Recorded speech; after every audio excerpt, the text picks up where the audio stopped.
भगवते वासुदेवाय नमो नमः। जय तुलसा महारानी, जय लड्डू गोपाल, जय नमो नारायण। एक बार सागर पुत्र जलंधर अपनी पत्नी वृंदा सहित असुरों से सम्मानित हुआ सभा में बैठा। तभी गुरु शुक्राचार्य का वहीं आगमन हुआ। उनके तेज से सभी शुक्राचार्य को आता देखकर सागर पुत्र जलंधर ने असुरों सहित उतर बड़े आदर से उन्हें प्रणाम किया और गुरु शुक्राचार्य ने उन सबको आशीर्वाद दिया। फिर जलंधर ने उन्हें एक दिव्य आसन ग्रहण किया। फिर सागर पुत्र जलंधर ने उनसे विनम्रता पूर्वक पूछा, हे गुरु जी, यह बताने की कृपा करें कि राहु का सिर किसने काटा था। इस प्रकार दैत्य गुरु शुक्राचार्य ने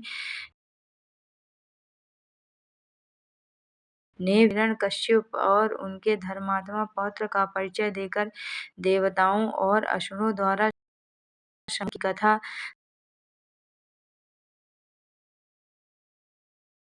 तो उस समय राहु भी पीने बैठ गया। इस पर इंद्र के पक्षपाती भगवान विष्णु ने राहु का सिर काट डाला। अपने गुरु के मुख से इस प्रकार के वचन सुनकर जलंधर के क्रोध की सीमा न रही।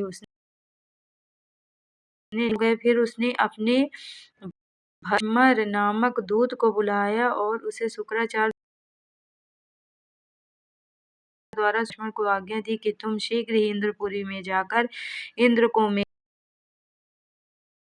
मेरी संज्ञाकारी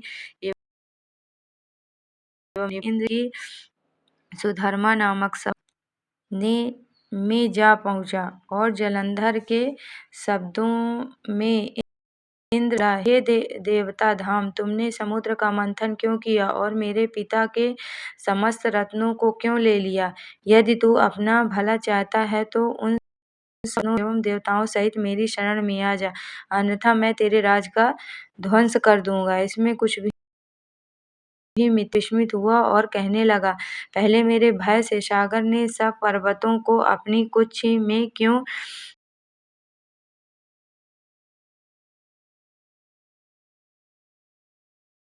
रखी नहीं रह सका, इसमें संदेह नहीं है। इंद्र की ऐसी बात सुनकर वह दूत शीघ्र ही जलंधर के पास गया और सब बातें कह उसे सुनते ही वह दैत्य मारे क्रोध के अपने ओष्ठ फड़फड़ाने लगा और देवताओं पर विजय प्राप्त करने के लिए उसने उद्योग आरंभ कर दिया।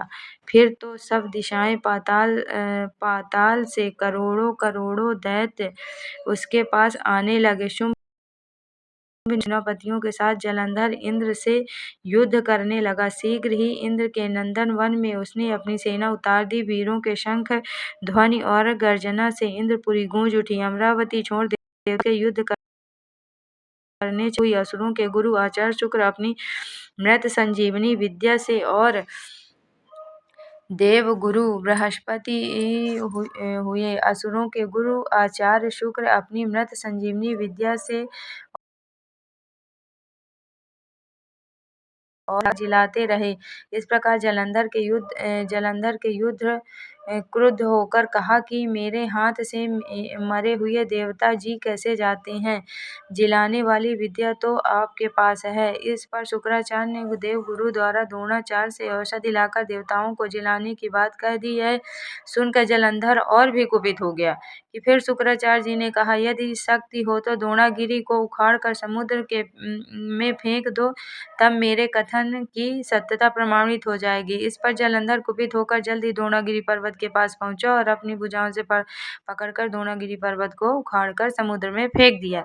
यह तो भगवान शंकर का तेज था, उसके जलंधर की कोई विचित्रता नहीं थी। तत्पश्चात यह सागर पुत्र बड़े तीव्र गति से देवताओं का संहार करने लगा। जब द्रोणाचार्य जी की औषधि लेने आए तो द्रोणाचार्य को उखाड़ फेंका शून्य पाया। वह भयभीत हो देवताओं के पास आए और कहा कि युद्ध बंद कर दो, जलंधर को अब नहीं जीत सकोगे। पहले इंद्र ने शिव जी का अपमान किया।